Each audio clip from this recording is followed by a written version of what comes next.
Happy week 5, guys. As you can hear, I still have a little bit of a cold, so just bear with me as we get through the first part of Chapter 52. So Chapter 52 encompasses dosage calculations and the math portion. I know a lot of people get nervous about this. I just want to reassure you that I'm always here to work things out with you. We can even give you a little extra time if you're having trouble understanding and need some time to get through it. And we can even get on a Teams meeting and I can share my screen and walk you through some calculations.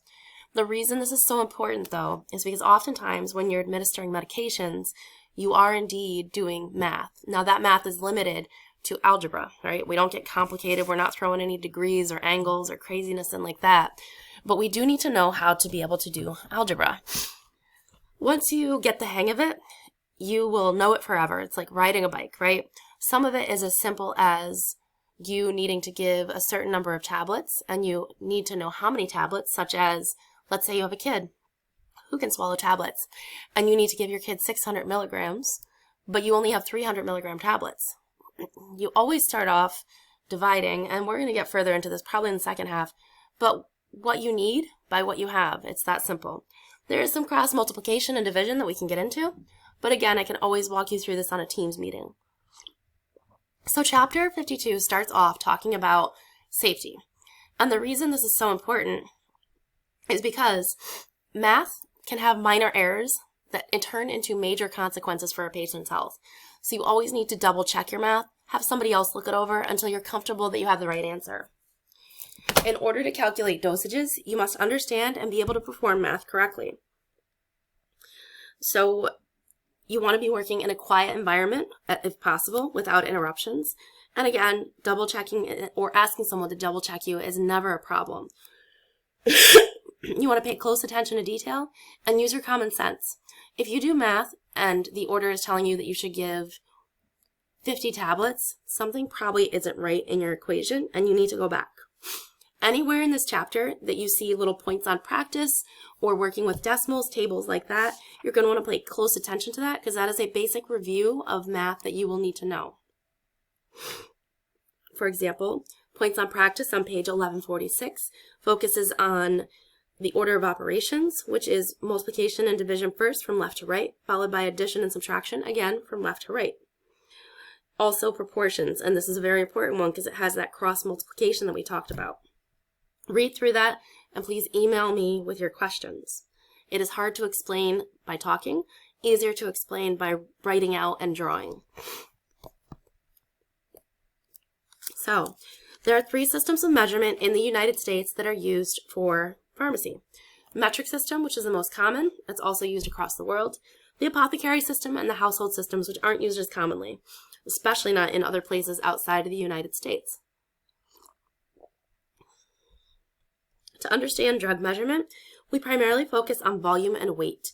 Volume usually measured in the standard measurement of liters and weight in the standard measurement of grams.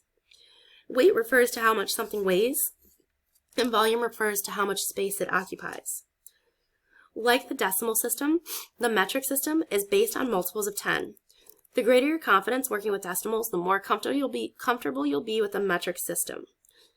And again, take a look at that handle with care on 1147 and get familiar with rounding, as well as writing decimals and where zeros show up in decimals. The basic unit of volume, again, is liters, and the basic unit of mass or weight is grams. Now you're going to see prefixes added to these, and this indicates multiples or fractions. So a kilogram is 1,000 milligrams. 1,000 grams, and we're going to get to that on the next page. And so it's a multiplication by 1,000. Sometimes we can talk about fractions of the standard measurement, such as milliliters. Milliliters, there are 1,000 milliliters to every liter. An example of a fraction of a gram would be a microgram. There are 1,000 micrograms, I've got to go backwards. I think it's 100,000 micrograms for every gram.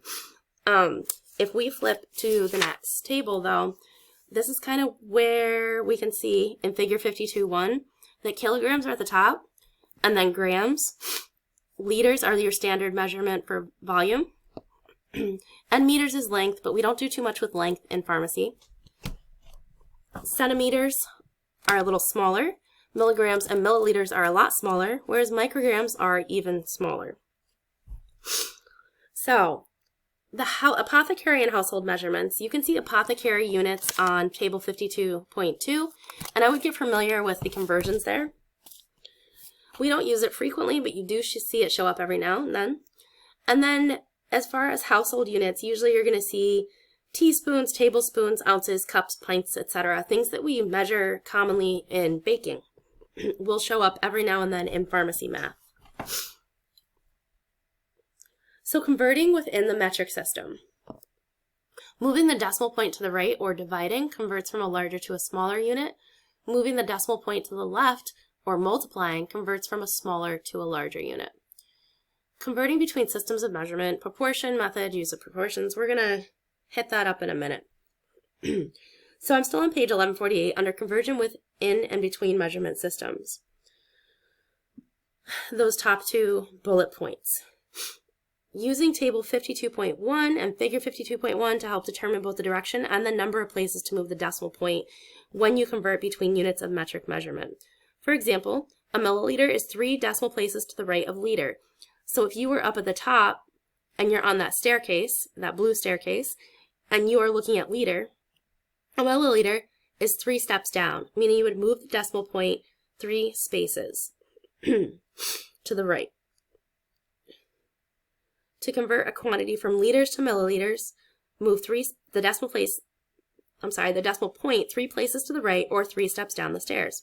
Similarly, to convert a quantity from grams, which is smaller, to kilograms, move the decimal point 3 places to the left or 3 steps up the stairs.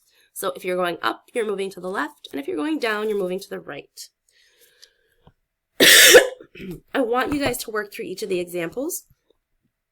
It's going to help you get used to converting, which is something we do all the time, especially between milligrams and grams, or micrograms and milligrams, as well as liters and milliliters.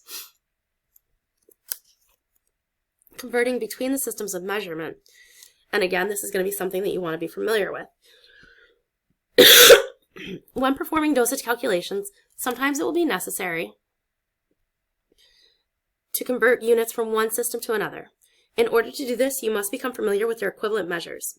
Because of the difference in basic units of measure, you must remember that conversions between systems are only approximate equivalents. If you use a conversion chart, read it carefully. Check it several times and make sure you are on the right line. So again, let's go through example A. Suppose the licensed practitioner orders 10 milliliters of Benadryl elixir. However, there is only a teaspoon available to measure the dose. You need to know how many teaspoons are equivalent to 10 mLs. If we go back to our chart on the left, table 52.2 and 52.3, we see that a teaspoon is equal to, let's see, I would hope it says it on there somewhere. Hold on one sec. I'm sorry, we're looking at table 52.4 now. They've kind of split it up. In table 52.4, we see that a teaspoon is equal to 5 mLs. Now we know that we need 10 mLs. So we're going to set up 10 mLs over X teaspoons. And we know that 5 ml over 1 teaspoon is our standard unit of measurement here. We would then set those as equal to each other so that we can figure out X. So you're going to set up a proportion of 10 mLs over X, or unknown teaspoons, equals 5 mLs over 1 teaspoon. Now you're going to cross multiply. 10 mLs times 1 teaspoon is equal to 5 mLs times X. To solve for X, you're going to divide both sides and get X alone by dividing by 5. The 5 cancels out on the left, and 10 divided by 5, along with canceling the unit, gives you 2 teaspoons. Again, work through example B on your own. Converting from pounds to kilograms is very important, and you should know how to do it. I will give you a hint. If you ever have met someone who lives in a different part of the world, they likely measure their weight in kilograms. Their weight will always be smaller.